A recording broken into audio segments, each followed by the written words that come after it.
All right, welcome to North Georgia Advocate Podcast 32. I'm Chris Dyer. I'm here with Viral Chhadua. We are going to catch you up on what's been going on the last 10 days in Hall County. It's been supposed to be kind of a lull and everything with it, with trying to finalize the UDC and having all these public meetings on taxes and everything, but we've had a few things that come up that made it a interesting couple of weeks. Sorry it took us long to get back on. It don't seem like it's been a week and a half since we had Susan on for the planning commission, but time gets by when you got a lot going on. Last night at the Board of Commissioners meeting, I had a 3-hour meeting last night. They got into a lot of the UDC and trying to finalize the high density stuff and the data center stuff. And on the high density stuff down in South Hall, they started talking about letting in, townhomes or apartments and maybe houses with maybe a 5-foot setback. Being built on lots of as small as 8,000 square feet. I know we had talked earlier, and you said not a lot of that went on at the stakeholder meeting that y'all went to last week. And I wanted you to update us on that meeting as well. But there's a couple of people there that talked last night that seemed like they heard something at one of those meetings, a stakeholder meeting like that. So I'm kind of confused. No, so our stakeholder meeting is for the UDC and the comprehensive plan going, long-term planning to kind of revise the UDC. And if you remember, we had a bunch of public input pop-ups that Katie and her team had done at the government building, at the couple of community centers, if I'm not mistaken, where people could pop in and look at, what they're looking at implementing to kind of resolve this high density moratorium. And one of those things was we got to come up with new categories that fit some of these high density residential developments, instead of all of them just kind of going to the PCD zoning, where the developer essentially writes all the code. Essentially, they ask for whatever they want, and it's up to the Board of Commissioners to either approve it or not approve it.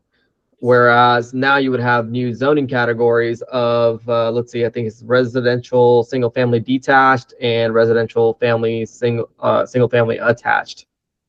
For townhomes, where it literally sets criterias and then also standards. So you got standards down the middle, and then it was also for the data center ordinance to actually have something robust and in our UDC that covers data centers and the sizes they need to be, the areas they could be in, and all of that stuff. So that's what those meetings were for. The stakeholder meeting, along with the steering committee, is for the revision of the comprehensive plan, a lot of which, rightfully so, folks that kind of raised hell about all of these developers and planning and zoning lawyers and Rochester and Carol Daniel and all of these guys that were involved on the steering committee before, all the real estate companies around here locally that were involved in that steering committee the first time around. It's like, obviously they're gonna, everything's gonna kind of bend their way so that way they can make more money. So this new stakeholder meeting and the new steering committee is to redo that, essentially. Right. It's hey, let's take a step back. Let's redo this. Let's make sure we got it right. And if we didn't get it right, let's make the changes that we need to make, so that way we can approve this. It's it's on the books. It's approved. and the state still the county still qualifies for state funding or federal funding or something like that. So they have to approve this by January or something like that, I believe, with the Board of Commissioners. So the meeting last night, yes, it was about the UDC, but it was specifically again, this is from my understanding, it was to kind of cover what's going to go in, what are the final, the final draft or one of the drafts, I guess, before the commission votes on it, what the data center ordinance is going to be, what is going to dictate, what is going to be the definition, all the setbacks, all the standards that go into that. And then to resolve the high density moratorium that's in place right now for developers in Hall County is to identify what criteria have to be met for a property to even be considered for something like residential single family. Excuse me. There's something stuck in my throat.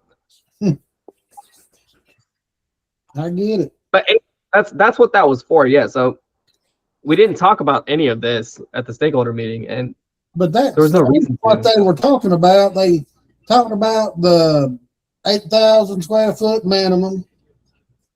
A variance could get it down to $6 grand, 6,000 square foot. Then they talked about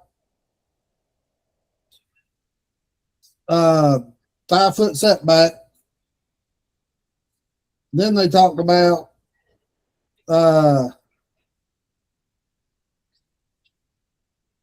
why this was then they got into why Katie and them went further than what the commissioners really thought was going to happen. They shrunk the lot size a lot smaller than they originally had anticipated. And she said they was just trying to get all the high density projects into one area, one certain type of area. And I get that. But at the same time, it kind of caught the commissioners off guard too. If you can go, when you go back and so I'm looking at on Google, so 6,000 square feet for a lot size is approximately 1.4 acres. That's a pretty decent sized lot for high density. I've seen stuff that's like 0.05 acres for high density, and that's like really, like, you literally have no backyard. Yeah, that's what we don't want. Yeah. Right, and I understand that. At the same time, I feel like there's a place for it. There is a place for it, and then another thing that's going to end up happening is you're going to have cities like Flowery Branch or Beaufort or Oakwood. They're going to start annexing places, as long as I would assume they have the sewer infrastructure, right, to tap into it and the capacity on their sewer system to do so. So it's going to be either the cities win and they're going to work with the developers and get it done, or it's going to be the the county. So I understand we don't want this. I understand people not wanting certain things. There's a lot of things that people don't want in this county. There's certain people that's like, hey, no, we're just done. We're not doing anything. And obviously that's not a realistic thing. If you want that specifically, go out and buy as much land and all the properties that you don't want developed out there, pay the taxes on it, and you don't ever have to worry about it unless you're about to foot the bill for those properties and take it off the people's hands that want to sell it to a developer. You really don't have much of a say, as long as it's not bothering the neighbors. It's not bothering. They're not committing any kind of crime. So I don't see I get it. Like you've seen Hall County, you've seen Gainesville, Flowery Branch, etc., in this green scenic views and whatnot, and you've seen what's happened to Gwinnett, and you don't want that to come this way. For one, it's a little too late to be crying wolf for South Hall, because it's already done out there. And it's going to continue, in my opinion, to happen down there. The other thing is, if you have the capacity for sewer, that was my biggest thing, is like you can have stuff like this. To me, it's an environmental concern to put it on a septic system, a community-based septic system, where the developer can put in some cheap product in there, Yeah. Walk away a few years, and then it starts to fail 5 years, 10 years down the road, and then you're not going to go, the developer's not liable for that, I wouldn't think. There'd be a lot of legal costs associated with that. So yes, something like that does fall on the county or the city taxpayer to kind of fix potentially, or even those homeowners. So that was one of my main concerns when I went to go see Katie and her team when they had those open houses, essentially, that, hey, I think all of this high density has to have sewer. You have to be able to connect to a sewer system. Otherwise, there's no reason for you to put, rat pack these things in like this. Yeah. You should have a minimum of 20, 0.25 or a quarter of an acre lot size for single family homes, or for if you're on a septic system. Well, like I was talking to some people last week, I think we may have brought it up with Susan, but there's only 500,000 gallons worth of sewer left up 365, and these new subdivisions are taking 150 of it on the low end. And so see, like up 365, in my opinion, and this is my backyard, kind of, not really, but it's kind of my backyard. You don't have the growth up there already, so this is something you can preserve, and that's one of the things I was mentioning at the stakeholder meeting. It's like we have to preserve what's here as much as you can. For one, again, you don't have sewer capacity out there, so you should really, it should just be an automatic no. Like there's no point in you even applying for this rezoning. Right.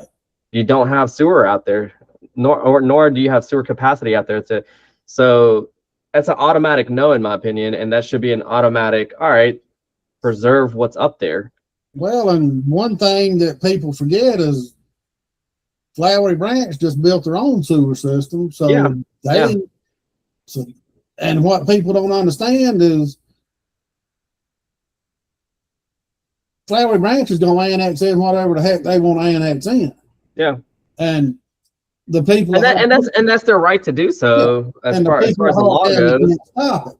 Yeah, and like I said, I think it's their right to do so. And if they have the capacity and they want residents, townhomes and like that, high density, to be built within Flowery Branch city limits, that's their right to do so. I mean, they've invested in that infrastructure. It needs to kind of recoup and return, have a return on investment. The only issue I got with it is.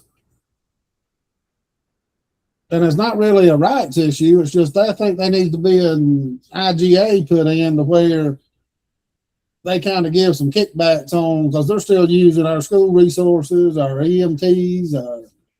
Sure. Yeah, they don't have their own emergency systems. No, I get that. Yeah, they've got their own police. They got their own food system and all that. But all these other municipalities don't. And as long as they're using county resources, there should be a little bit of give. Sure. No, absolutely. I agree 100%. I mean, it may not be they give us money back. They just give us on maybe SPLOST funds or something. We don't give them quite as much or something. There's something that can be worked out. I mean, there's got to be some kind of an adjustment made somewhere to balance the scales. I understand what you're saying. Well, it's like David Gibbs was talking about last night. He said, Hall County, they still have to be responsible for stuff inside the city limits to help out with it. They have to rent space that's very expensive to house fire trucks in the city of Gainesville at their fire stations. Because the city of Gainesville, they've got these intergovernmental agreements where they both have to work certain properties.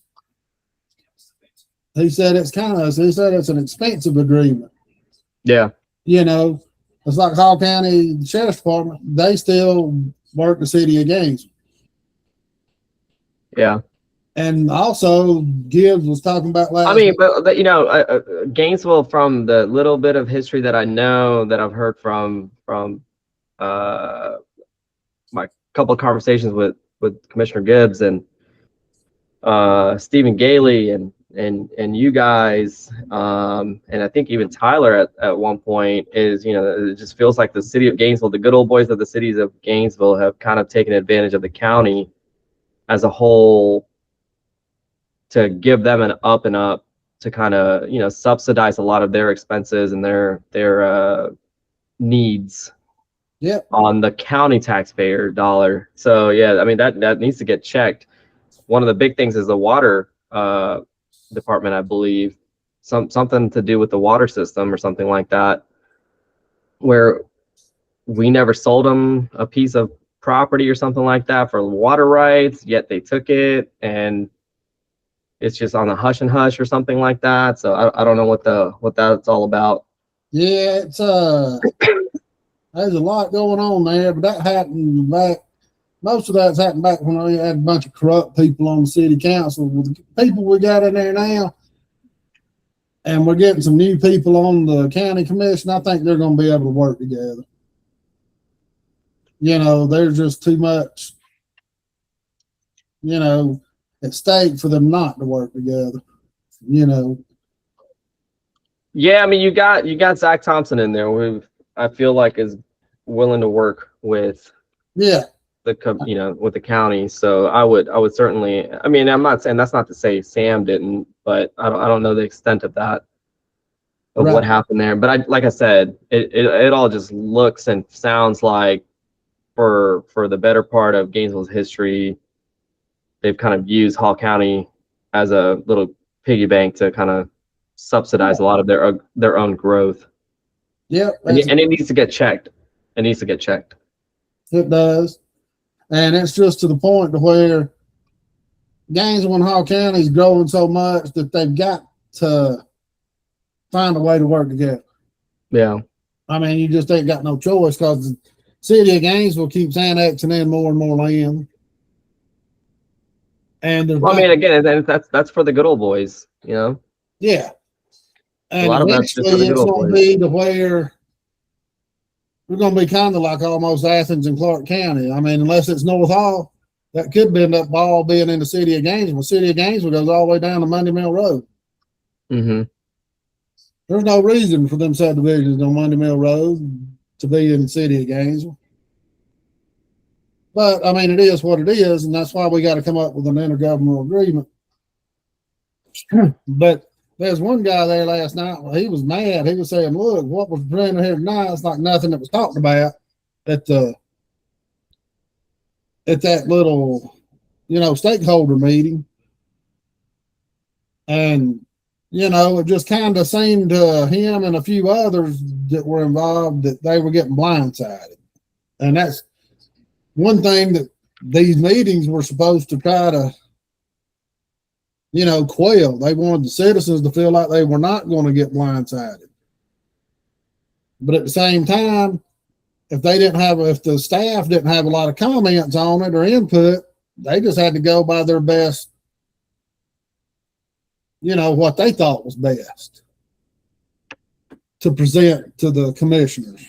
Mm-hmm. You know, because if there's no feedback on it, I mean, what do you do? I mean, you just got to go with best practices, I guess.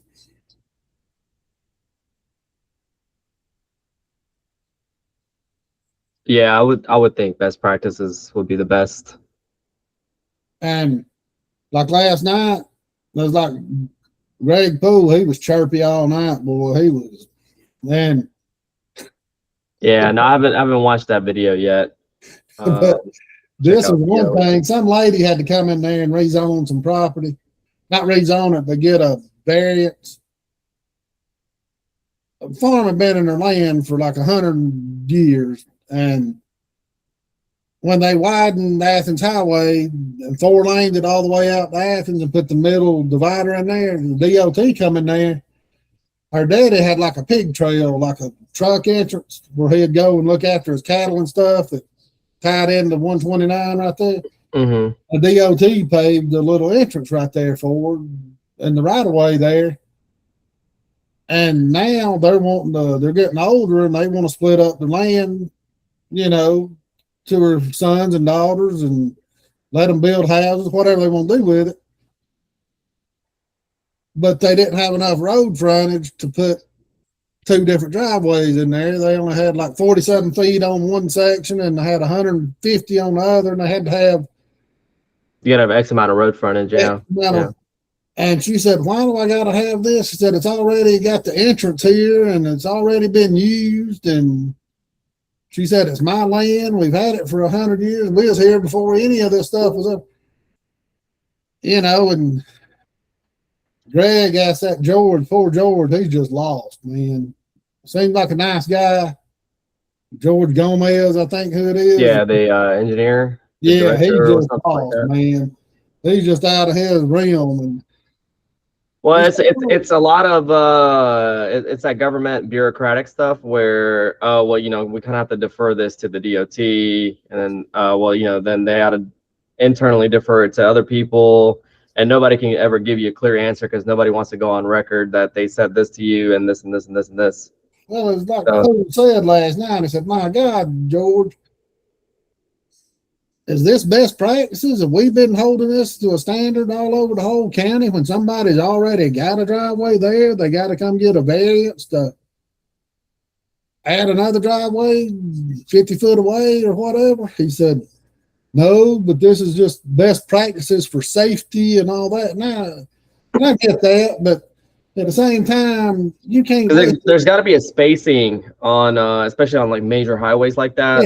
Yeah. Where you have an entrance off of a main road, there has to be another X amount of distance until the next entrance or next driveway could be placed. Well, they had it. They had only 47 feet on that one entrance where the driveway was. They had 140, 150 on the other. Yeah, plenty of room. And he said, "Look, we don't need to be pulling these people up here for this stuff." Yeah. That's the I mean, he can say that all he wants to, but they're also the ones that approved a lot of this stuff too. So kind of brought it on yourself there, Greg, or your predecessors brought it on you. Yeah, you know? The predecessors is what happened. Yeah. You know what I mean? And it's just I commend him for standing up for the little guys like that, for small stuff like that. Yes, I agree with him. You shouldn't be having to come up there to put in a freaking driveway on your own property or try to get a variance and whatnot. Unfortunately, you got so much red tape, and then not only that, but since you're on a highway on 129, that's also a state highway, if I'm not mistaken, and the DOT gets involved. So there's a lot of deferring that the county has to do to what the DOT has, because the DOT overrides a lot of what the county would want to do. So then there's another one similar to it. A lady come up there to speak on her mama's behalf. Her mama was 95 years old, and her and her sister already had houses, and they had 3 other siblings. And they wanted to go ahead and split the land up into 5 equal parts. And instead of letting them build individual driveways off of this one side road, the county wanted them, the staff wanted them to make one main road down the middle of the property and put the driveways off of that main road like it was a subdivision. And they said, well, no, we don't want. What happens if these siblings start fighting 10 years down the road, 15 years? They need their own driveway entrances. And again, Poole said, look, let's use common sense here. As long as they got enough road, as long as there's 50 foot between the driveways, let them have their own driveway.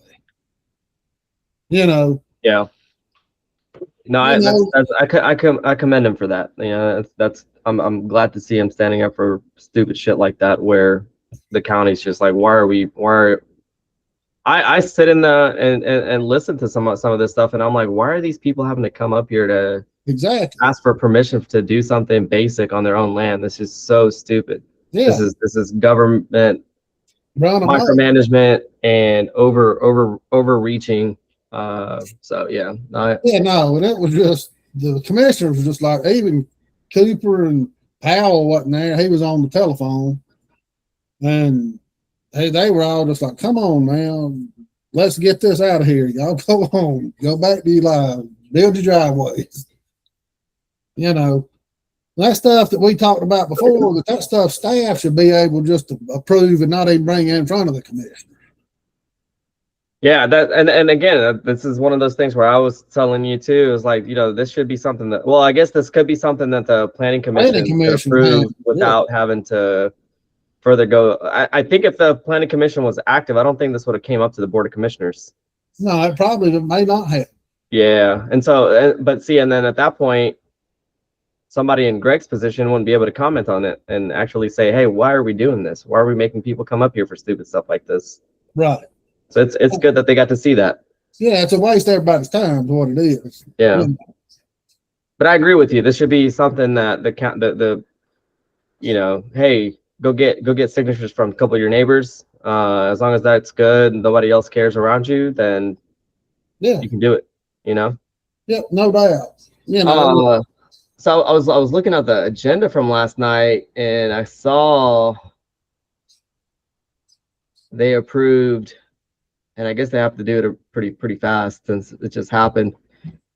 But the emergency roadway repair for Falcon Crest Drive, $850,000.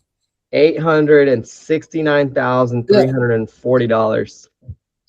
That's almost $1 million for roadway repairs. And then they didn't fix the fucking road. The road still got the big dip in it, and it's gonna do it again.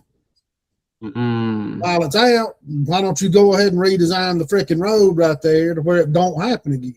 Yeah, you're gonna spend that is insane amount of money.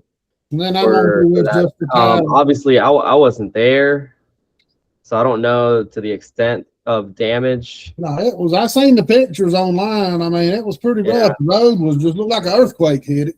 Yeah. So, but yeah, I mean, like I didn't drive by there and really get a good understanding of what was going on over there. But almost $1 million. Yeah. To repair a small section of the road, like, my God, that is absolutely insane. And did anybody even comment on that? Like, why did we spend this much money on this repair, especially when we're not fixing it for future issues? Like, no, let's just fix it to get it back working. Yeah, and I get the emergency and the need to get it done pretty fast because there from my understanding, people on the other side weren't able to go back and forth and leave their house or get groceries and basic things. So I get that. Man, there's got to be a better plan for stuff like this. I don't see why they couldn't just make like one little path through there so cars to get through there and then redo it right. Yeah. But I understand that's a big problem. But then that just makes you wonder, a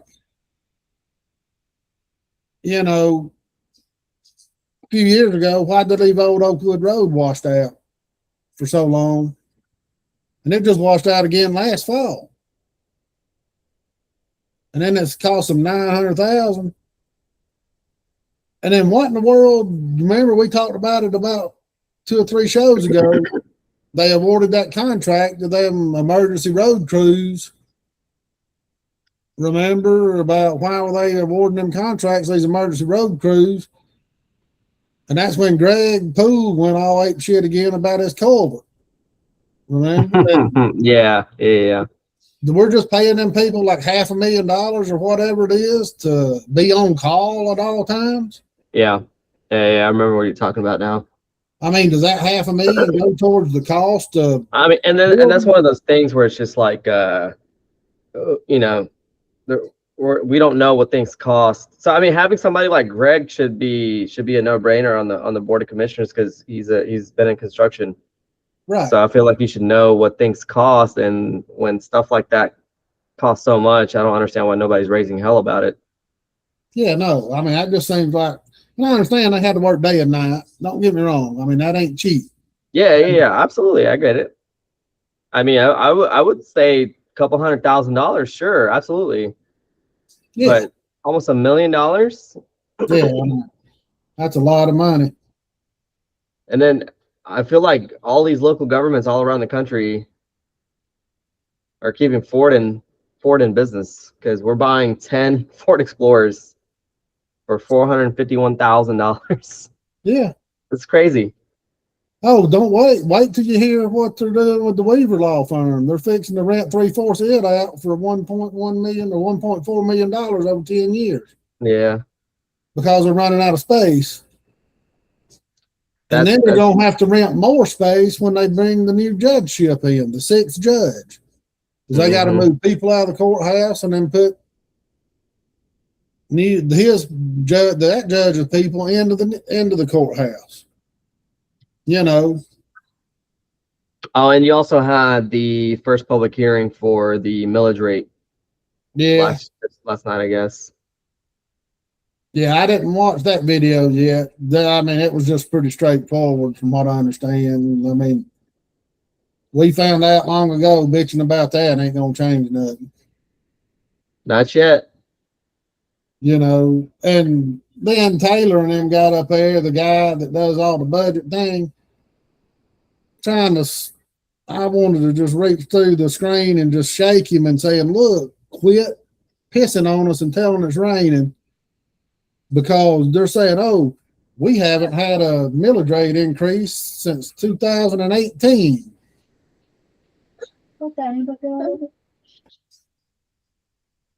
Yeah, well, that's never the case. It never goes down. Well, I don't care. When property taxes have went up between 40 and 100%, you don't have to raise the millage rates. Yeah, no, I agree with you. And don't just sit there and just try to make us feel guilty because you hadn't raised the millage rates yet in 10 years. Well, property taxes hadn't come down. Why are you raising the millage rates now? Why ain't you putting the budget?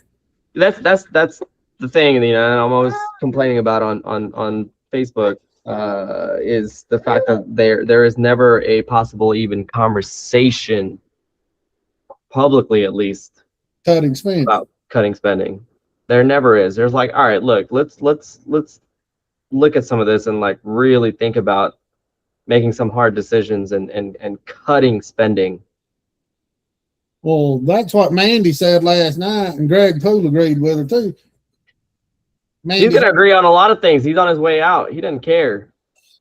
But you know, he said, and Mandy said, why can't you just make a budget without knowing how much money you got coming in? You make a budget, and by God, if it fits, it fits. If it don't, you got to cut spending.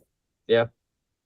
You know, you don't have to know how much money's coming in. You know how much it costs to run what you need, and you got your needs, then you got your wants. And if there's more money left over after your needs, then you can get some of your wants. And there's like, that's the thing. Like all of these guys, I'm sure they run their households on budgets or have at one point. Yeah. Now you're in a position to do that with taxpayer money, and you're just blowing it from what it seems like. Yeah. I don't know if are the Board of Commissioners allowed to vote no on spending? That's one thing I would like to ask. And it's like, are y'all actually even like legally allowed to vote no? Because it doesn't seem like you ever do. Seems like Gibbs is the only one. That's one. I mean, it's easy to take that stance when you're the only one, and you can always just blame it on other people. But I know we're going to see, and we see that all the time. It's like, hey, he's just one vote. It doesn't really matter. It's great that he's in there, but he's just one vote. So you need three at a minimum. So you got Tyler coming in, you got Mark coming in, and now you got Gibbs. So is Mark gonna play ball with the good old boys, or is he gonna actually make the hard decisions and make cuts? Mark talked last night. He got up and talked about the data centers and the high density housing, and he's still, saying he's going to do what he campaigned on, that's totally fine. That's to continue to get the brownie points. And yeah, like you said, we'll see in January, come January, February, March, April, etc. We'll see what actually happens. But right now, the bigger thing is cutting spending. And I feel like the only people that are going to actually vote for cutting spending at this point that I would put my money on, at least, is Gibbs and Tyler. Yeah. So to me, Mark's still an unknown. I'm glad to see him actually showing up for stuff now, though. Now that he's, he's won a seat, which is good to see, because he was at the stakeholder meeting. He's been at these public hearings, so which is great. I'm glad to see that. I'm glad to see he's actually engaging. So, so again, until the votes actually start to happen, and the talking points start to happen, it's really hard to say where this is going to go. But they're going to be, in my opinion, they're going to be forced sooner rather than later to start making some budget cuts, because you're not about to condemn and put tax liens on thousands of homes in the county And I think that, I mean, this is just like in my opinion, a national, economic crisis potentially that's waiting to happen. But that's a whole nother thing to get into. But it's just a matter of time. You're right. It's a matter of time before it happens, and it's yeah. 'Cause, I mean, we see it in our business. We see it across the numbers. Including inflation and everything. I mean, sales have slowed down. We got business owners. Gold and crypto and say it's coming.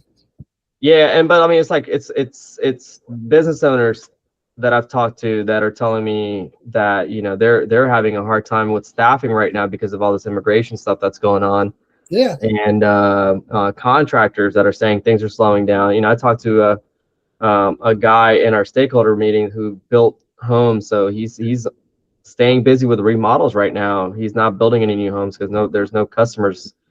Everything costs so damn much. Nobody wants to build anything right now. So yeah, my back deck is going to cost $7,500. I mean, I just Yeah. I mean, so it's actually pretty crazy right now. Let me move on to this real quick too, because I'm looking at the agenda, and I see you got the public hearing to amend Hall County Forward 2045 comprehensive plan. And this was about the new additions of new zoning districts. So you got agricultural residential, you got residential mixed uses. So again, this is kind of what this is what they had public input on. I think they had like 3 or 4 public engagement sessions where they asked people to come out and do a lot of this and come in and kind of give them your input and all that good stuff. So yeah, I mean, I like these new zoning districts that they're adding. And then now we're actually including the inland port area. So yeah, in my opinion, this is good.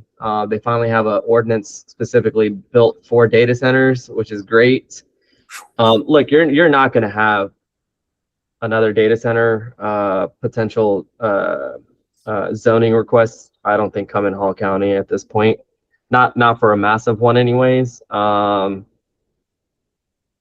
Will you see some small ones? Maybe I might do 1 or 2. Just depends on where the market's at that point. But I don't think you're going to see a big one anymore. For one, I think Georgia Power's at a point where it's tapped out. Second, the only way you probably see one is if they're coming in here and possibly thinking about building their own power plant. Right. And at that point, you don't have enough in that zoning.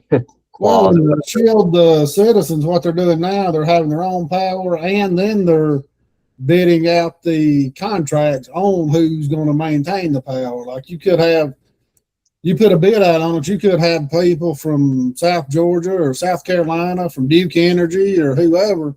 Right, yeah, managing the power plant. Should manage the power plant or whoever. So, and that shields the customers a lot too, to where their power bills don't spike. Or yeah, and that's a growing trend in the data center field right now. Is they're building, because here's the thing, our grid's outdated nationally. So these data centers don't want to rely on to be tied into the grid, the same grid that everyday people use, because they need those to be, their servers to be running 24/7.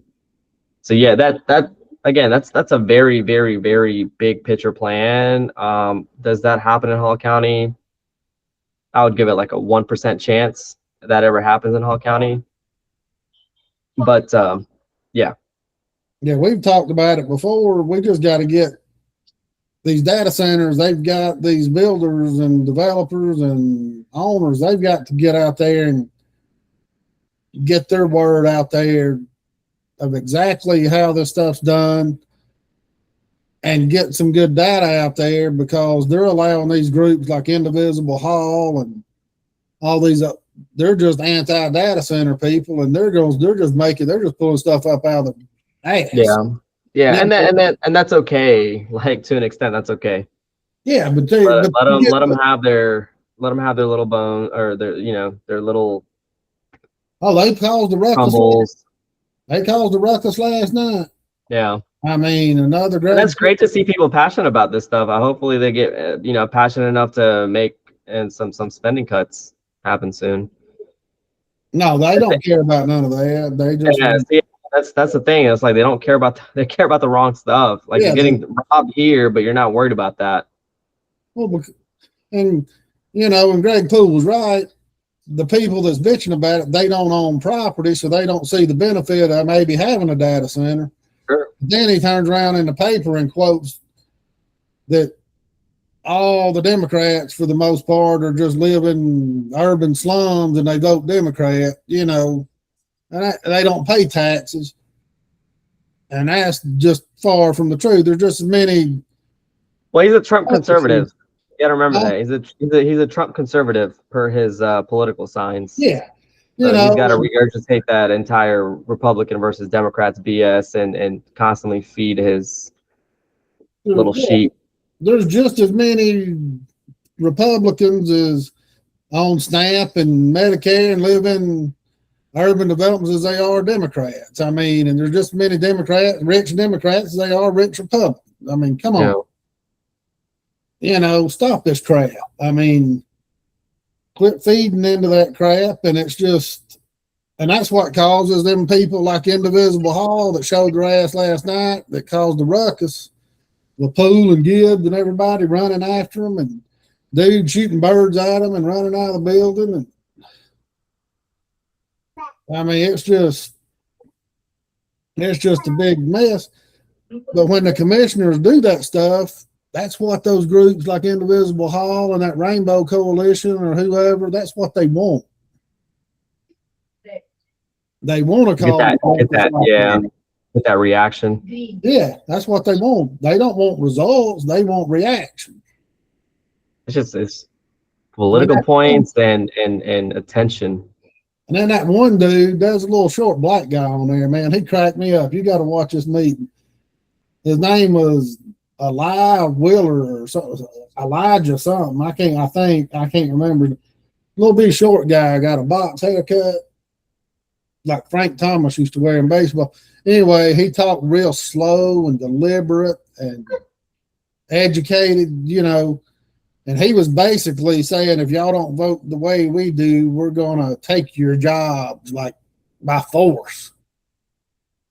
Then he'd throw in at the ballot box at the end just for plausible deniability. I mean, it's pretty funny. I mean, it's hilarious. Yeah, I'm watching it right now. He cracked me up, man. He was about 5'4", 5'5", a little bitty guy. Yeah. And he was just, and then the other girl that come up, she had a Che Guevara shirt on. I mean, come on, don't come up there talking about freedom and peace and you're going to wear a Che shirt. I mean, come on, man. Yeah. You know, but it's like Gibbs said. He said, look, I don't know where y'all get this. We've never even voted on a data center. One's never even come in front of us. It got pulled before we could even vote. Right. Yeah. I mean, that's because it got Chris Hogan withdrawn. We're going to go. They withdrew it. They're going to go to the city. It's what they're going to do. We all know what they're going to do. But yeah, it's to the point. Well, that's the thing. The city has a precedent for a data center. They already had their ducks in a row. You know, well, no, they don't. No, they don't. The city of Gainesville doesn't have their ducks in a row. Why would they? They've got it on the books where data centers can be built in their industrial parks. Oh, I don't know if that's a recent development because when I did mine, there was nothing on there. That was a special use request. Where they were in that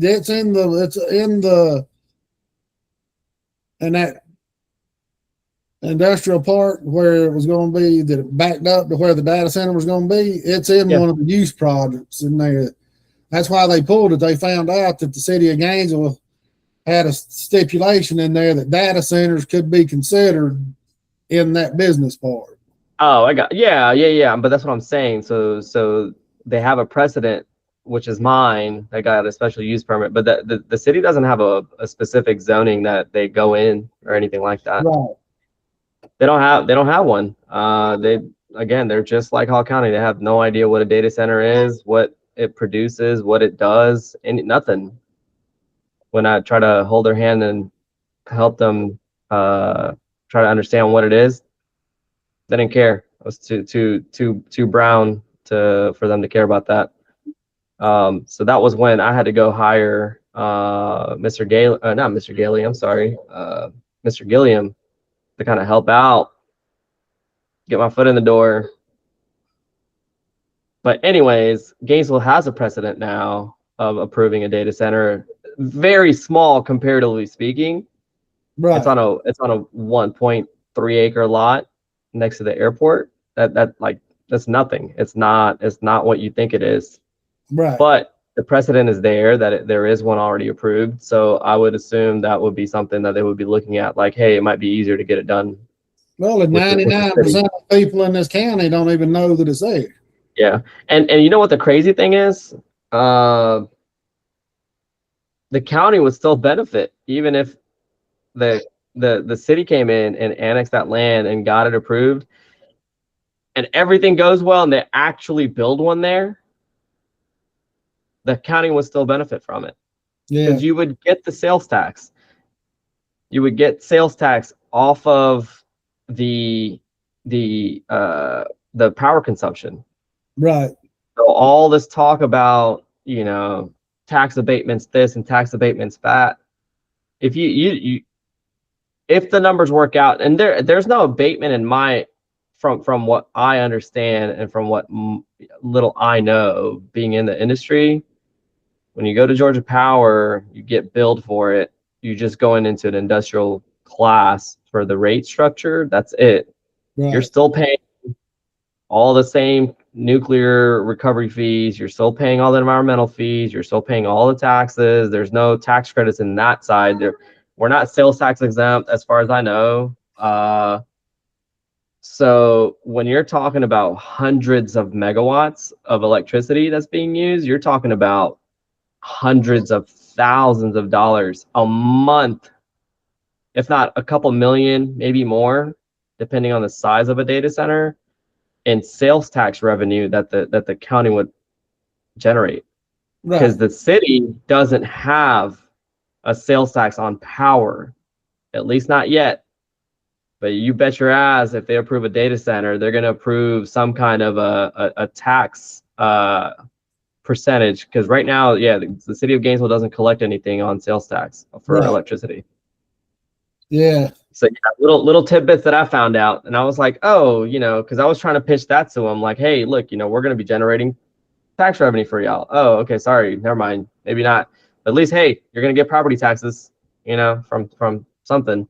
Yeah. And, anyways, and like last night, Greg was still harping on, a few people in the city want to raise Cain. You need to raise Cain at the city of Gainesville for giving all these tax abatements. That's why y'all are. So see, the tax increase technically is going to be paid by residents of the city of Gainesville. Their taxes are going up, where most of Hall counties are staying pretty flat. That's where the increase is coming. He said it's because they give tax abatements, and we got to make up for those tax abatements. Well, Greg, they're not giving taxes. If they give a tax abatement, that's just for city taxes. The county still gets their taxes. The city does not have the power to give abatements for all property taxes. Right. I mean, it's just for city taxes. And if they did, some of your predecessors maybe gave them that power to do so. Right. And if that happened, you can look at Richard Higgins and all those guys that allowed it, But technically, they can only give abatements for what the city of Gainesville property taxes are, not Hall County property taxes.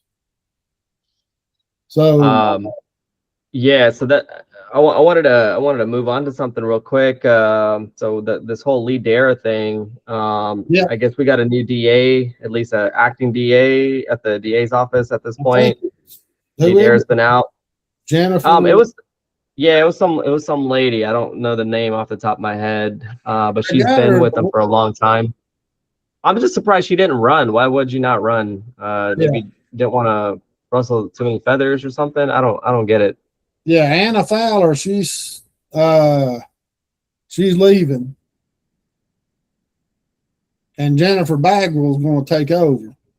Yeah, and you know, I saw a lot of good comments about Miss Bagwell, at least on a lot of the Facebook posts and stuff from the Gainesville Times and Access WDUN. There's a lot of good people had a lot of great things to say about her, which is, you know, that's good to see. Just kind of wondering again why Miss Fowler or Bagwell didn't run. Well, from what I'm understanding is I heard Bagwell didn't want it at the time when the election was coming around. Mhm. She's been there, she's well respected, and Yeah, and you never heard Anna Fowler's name, period. right.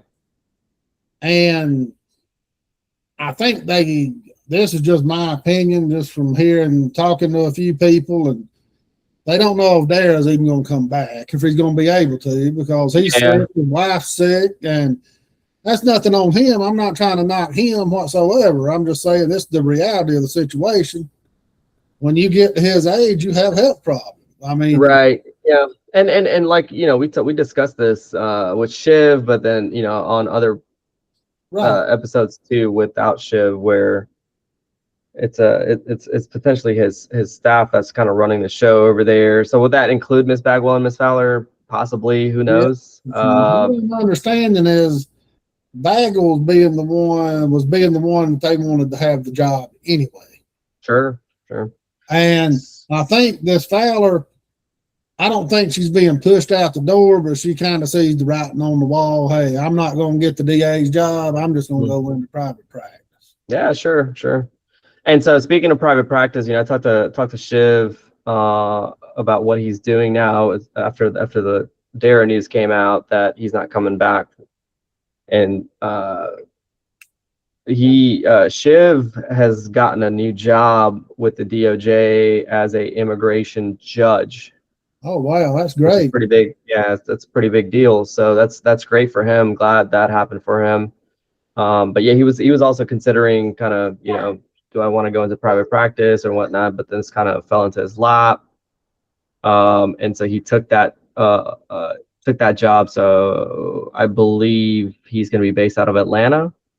Right. But I did ask him, like, you know, what do you think about possibly running again if that comes up? And, you know, what if it's time to for Kemp to appoint somebody as a DA? Are you going to throw your hat in the mix? So we'll see. I'd like to see him come back and run. You know, he'd be a good DA, and I think the judgeship would be perfect because he told us several times, I mean, on the show, and told me privately when our conversations, you know, before, that he's a prosecutor. He don't really want to go into private practice to be a defense attorney. I mean, right. you either got it or you don't want to be a defense attorney, and he's a and the DOJ being an immigration judge, that's just right up his alley, I think. Sure. You know, he gets to go to bat for these people, you know, and use common sense on, you know, because all these immigration cases aren't just cut and dried like the federal government's making you seem like. Yeah. Each case is different. They're not the same. Everybody you know, they've all got different circumstances, and you need somebody level-headed to go in there and listen and make level-headed decisions. And I think Shiv will do that. Yeah, hopefully. Certainly, hopefully. Yeah. But that's why there's always a silver lining when something happens. We know Shiv didn't get a lot of vote, and a lot of it's because he's the wrong color. And yeah, that had a lot to do with his consideration of, like, hey man, I don't even know if I want to run again. Exactly. Which I totally get, man. I totally get it. We saw probably the worst of the racism come out on social media with his name attached to it and whatnot. So that's kind of disappointing. And that's going to be overcome when Jerry Ramos runs against whoever in this next one, I'm afraid. But it's a shame that it's got to happen, period. And I was so mad. Right. All that stuff going on about Shiv, and, you know, people just so ignorant, you know, but it ended up working out good for him. You know, this could be a huge career stepping stone for him. There's no telling where he could go from here if he sticks with this immigration judge. Right. Yeah, absolutely. Well, speaking of Ramos, what's going on with our petition? Where are we at with that? I went up Thursday and talked to Tanya up at Quillian's Corner, and there's a couple of people came in and signed the petition there, and they are making headway. I don't know. They've got several thousand signatures. I don't know the number. I don't even think they know the full number because they've got to compile it into a database so they can, when you've got 10 or 15 people collecting signatures, you know, you got to get them and collect them. But they were either told wrong or misinterpreted the alcohol rule. And when we reported it last show, we were just going by what they told us, that they could not be within 500 foot, kind of like a church and a school of a liquor store. Right. So they couldn't even be at Rabbit Town because the liquor store across the street and the convenience store sold beer. But now they found out that they can be anywhere that does not sell alcohol. They can go in Long Street or Golden Corral or, you know, or Rabbit Town or wherever, and they can collect signatures if they want to.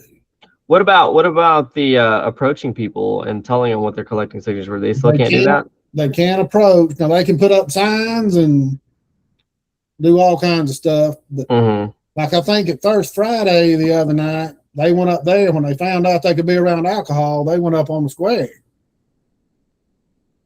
And they got several hundred up at First Friday just by people leaving and just being up there saying, hell yeah, we want to sign it, you know. And I think they're going up tomorrow to the square because they've got something going on at the square tomorrow, and they're going to have signs and lawn chairs out and everything, and they're going to be trying, because there's always people on the square doing things with downtown drafts up there, and you got the other, you know, the wine tasting room, you got Tappet, Growlers, and several There's other. A lot of, yes. So tell me about the alcohol thing again. They just can't be in those They venues? can't go in downtown drafts and get people to sign. But outside of it's not an issue. Yeah, outside of it on public land, as long as they're, now they can't be on the sidewalk in front of downtown drafts because that's So technically they got to be on the other side. But if they're on the other side of the street on that grassy area right there, Yeah. Okay, that makes sense. Yeah, that makes sense. I mean, it's just those antiquated laws, you know, where the politicians used to go get the people drunk and just to go vote for them and stuff. And outdated laws. Yeah, those old Jim Crow laws. That's pretty much what it is. But, and what was funny, Vicky got up and talked last night at the meeting, and she said they were out there collecting signatures in front of the government building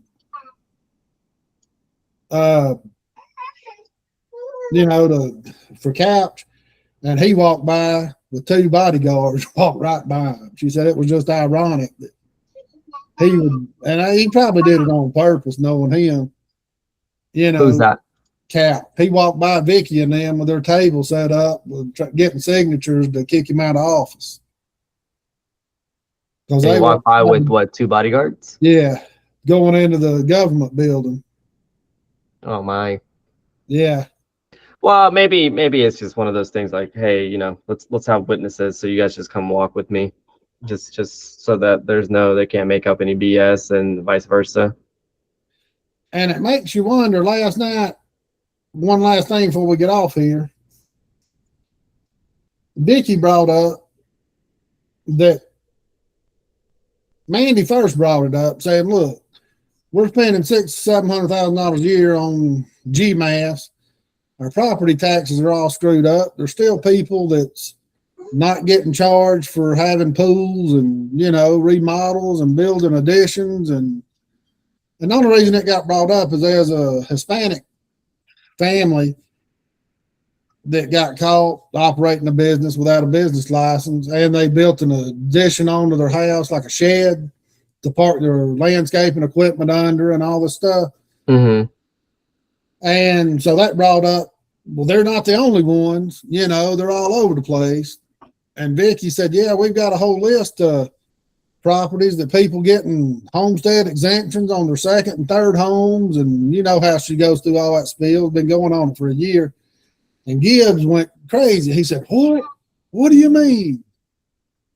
There's people getting 2 or 3 homestead exemptions, and there's people he says, how does that even make it past the tax assessors?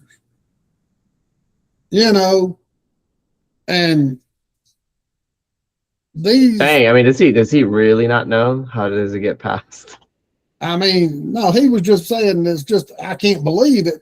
He knows it happens, but yeah, how was he not aware of this? Because it's been talked about. Are these other government agencies not talking to Gibbs and Poole? Because Poole acted like he didn't know either, kind of. yeah. But you know, the 3 amigos knew it.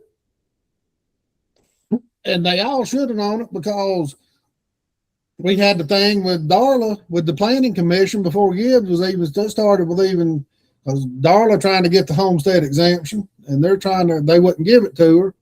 Darla Eden with the tax commission's office. But there was a big thing. And Mandy said, look, if we can get all these people to pay all their taxes that's getting these second homestead exemption, we can get more money coming in and it'll lower our taxes overall, because that money we collect is going to offset the employees we buy.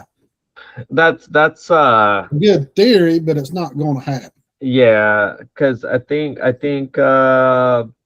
some of the numbers that they looked at with Steve Watson, if I'm not mistaken, yeah, over the last 10 years or 20 years or whatever, like the audit found that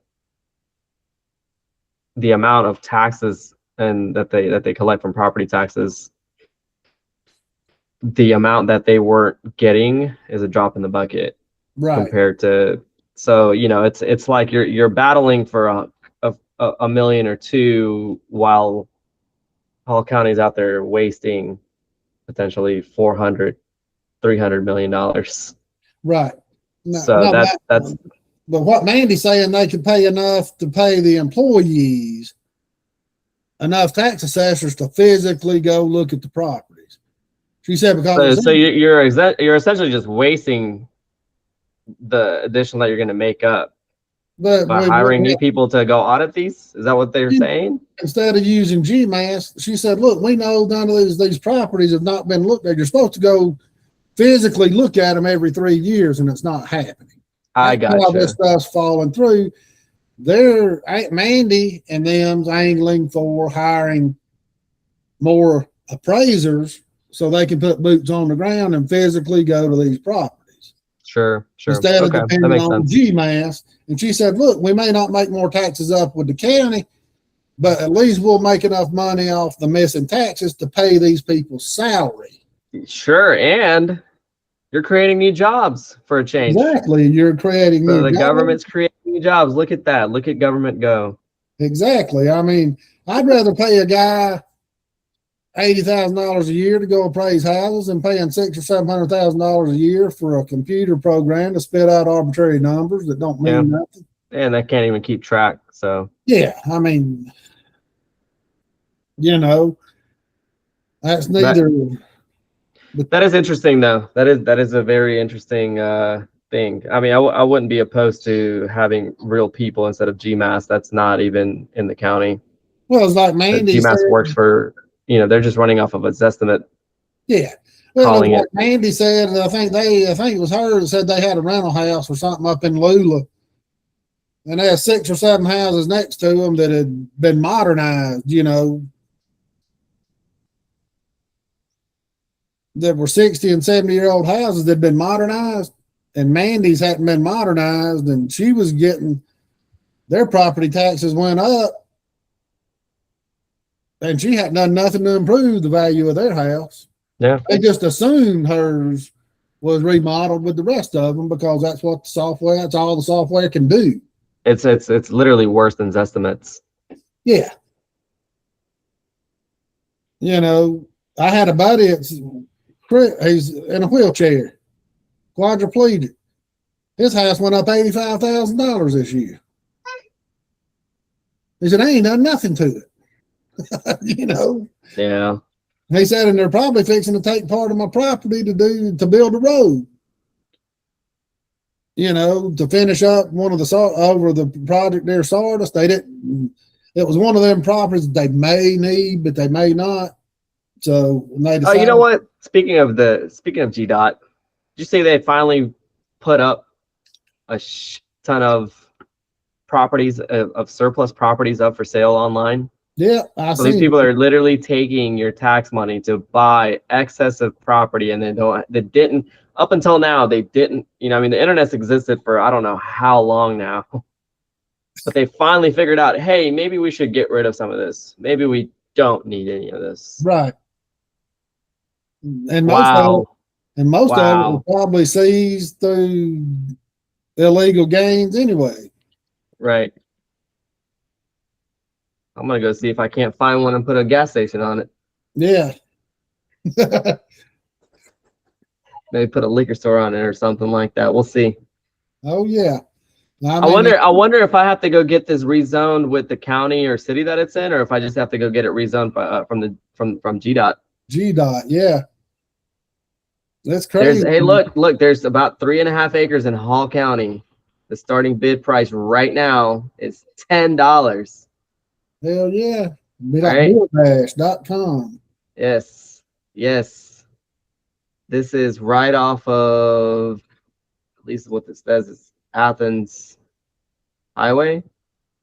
Dang, that's right there. 120. That's a pretty good little property right here. For 110. Well, okay, I take that back. It is currently has a bid of $111,500. You know, it's probably appraised at 3 acres. That's probably $1 million property. So this is west side of 129 between Barrett Road and Squares Road or something like that. Okay, I know where Barrett Road is. It's right there. Yeah. Off of 129. Yeah. That's near Blackjack Road and all that. That's pretty nice property right there. It's in a good area. Should be, yeah. It's got development potential. Yep.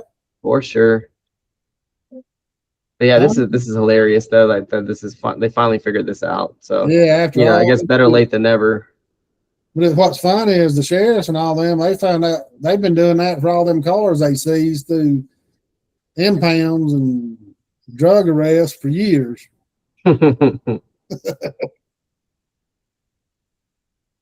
Yeah, they got a bunch of them. I'm gonna have to see if I can't put in a gas station or a liquor store somewhere around here, or a storage facility or something. These are some cheap little properties. They got 0.09 acres. Now you can't do anything with 0.09 acres, but they got 0.09 acres up for sale. They got 0.03 acres up for sale on the reconstruction of 53 in Sardis on Chestatee Road. So that's up for sale. Maybe I can put on a little small billboard. Yeah. Maybe a produce stand. Produce stand. That's yeah. There's a few up here for whatchamacallit. They got a bunch of them. Like looks like just pretty much for the reconstruction of Sardis. Oh, okay. Yeah, they got a bunch of just little islands. Yeah, little islands. Like this is a 0.33 acre from the widening and reconstruction of SR 53 East Sardis Road, north of Walnut Street. And then you got 0.08 acres, 0.09 acres, 0.03 acres. So yeah. Anyways, yeah, this is also interesting to me. Yeah, it's funny. Well, I mean, I wish Hall County Board of Education would do this. You got that right. You know how much land they could divest of? Yeah, I mean, shoot, I'm sure Hall County could too potentially. Oh yeah. You know, instead of even Hall County Board of Education, maybe even selling that, maybe just gift it. Yeah. To the county. because there's a guy on my stakeholder team who's an appointee to the Parks and Rec board, and he's very passionate about it. I could tell by how, you know, pissed off he was at the fact that they have the Parks and Rec leagues, the little leagues, have like 700 plus kids that sign up to play basketball, and then outside of North Hall Community Center and East Hall Community Center and Mulberry, like the kids up here in the Sardis area, in the West Hall area, Murrayville area, etc., they got nowhere to go to practice. Yeah, no, they can't. They can't go to practice anywhere. And so whenever they're even considering building something, a community center or something like that out here, it's never within the budget because they have to have the aesthetics, the bricks, all these fancy things, instead of just being like, hey, let's just put together something for these kids to be able to come out and practice on, and for the community out here to have a park to go to. So Hall County Board of Education, you got all of this excess land and these buildings. Why don't you work with the people that pay your taxes? And why don't they open up the gyms at River Bend? The school's not used anymore. So with the schools, one of the things that he told me is that, you know, one of those kids accidentally spills something and the floor gets messed up. Automatically, the PE teacher's like, no more. You know, we're not doing this. We're not going to have these kids come in here and ruin our gymnasium. And I'm just like, bro, I don't know what to say. You know, that's sad. But how can a PE teacher have that much? You know, I don't know. Because when my kids played basketball, we played at River Bend, we played at Lula, we played at And so that's one of those things where it's like the Parks and Rec department is so underfunded. Like the one area where it actually goes to kids in the community where they actually get a lot of use out of it is literally the most underfunded. Like go figure that. And you know what makes me seal is you just brought it up. Why can't they just build like a metal building or something to put a gym in to practice? Yeah. And any of this is going to go on the next SPLOST. Like they really can't really get much of a budget passed for the Parks and Rec. But they're on their own to collect their own money, their own salaries and everything. We used to play at Claremont Gym, and it wasn't nothing but a metal building. It was 100-year-old metal building, like 60 years old metal building. Yeah. I mean, and that's what we played in. We play our youth basketball games at Claremont Gym. Sardis had a gym just like it. I mean, you know, you can build inexpensive buildings out there to put basketball courts in to practice in. Yeah. You don't have to hold games there, just somewhere for them to practice. You know. All right, Chris. Let me hop off. I got little one screaming. It's 11 o'clock. I'm glad I ain't got no more little ones running around, but I know it's a handful. Sometimes it's way big of a handful. Yeah. I wanted to say that if you're listening to this and you have something to say, you want to come on here and speak, please feel free to reach out to me or Chris. We'd love to have you on the show, you know, shoot this. So yep, we're working on more guests right now. We've got 5 or 6 people wanting to come on. It's just trying to figure out a time. Yeah. Just trying to line it up. So hopefully we're gonna get Melanie and Felicia or Tanya on here about the sheriff signing in the next few days, next week or so, and we can make that work out. But yeah, just contact us and we'll do our best to get you on, and we appreciate y'all listening, and we'll try to be back next Wednesday night. All right. See y'all.